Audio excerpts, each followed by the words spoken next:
Now here's an almost complete guide to buying an EC. Hello everyone, I am Justin Che. Now today we're going to talk about two very important things when buying an EC. Your EC eligibility and the EC schemes. Now in this video, I may refer Singapore citizen to SC and Singapore permanent residents to SPR or PR. EC eligibility. Your total monthly household income must be 16,000 or less. Remember, you only need to include enough names in the EC application to fulfill the family nucleus, so people can stay there without having to factor in their income, in order not to exceed the income ceiling of $16,000. Next, you need to have one SC plus at least another SC or SPR. What if your spouse is not a SC or SPR, but you have a SC child?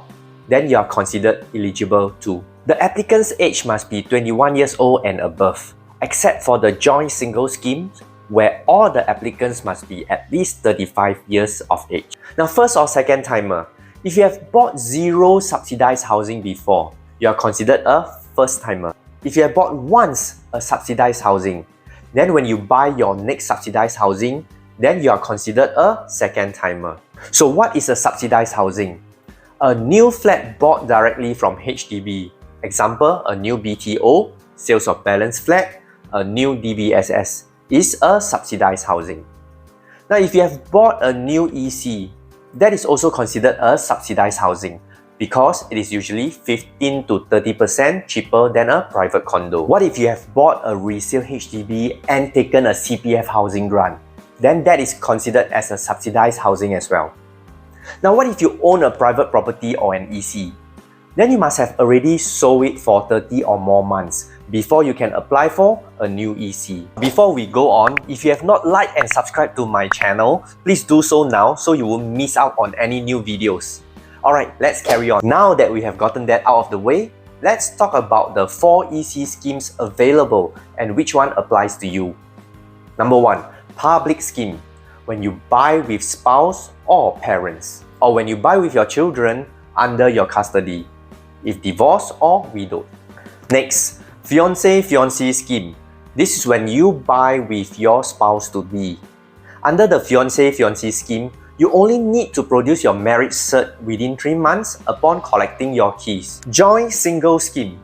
Up to 4 singles can apply together to buy an EC.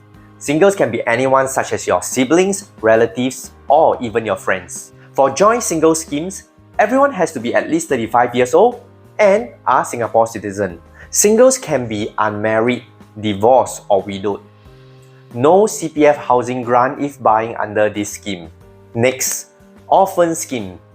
You and your siblings, those applying, are orphans and single.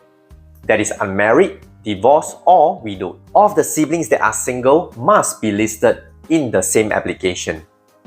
At least one of the deceased parents was a Singapore citizen or Singapore permanent resident. Please note that under the orphan scheme, siblings are not allowed to buy or rent a flat separately. Now let's summarize what we have learned in this video. Am I eligible to buy an EC? Am I a first or second timer? What EC schemes do I fall under? Now you can rewatch this video again, or you can find a link to HDB website at the description below for more information. You can also ask questions by commenting below and I'll reply to you. Now, if you need to know the answers urgently, you can click on my WhatsApp link found in the description below as well. In the next video, we'll talk about CPF housing grant for EC and also resale levy. So click on it now.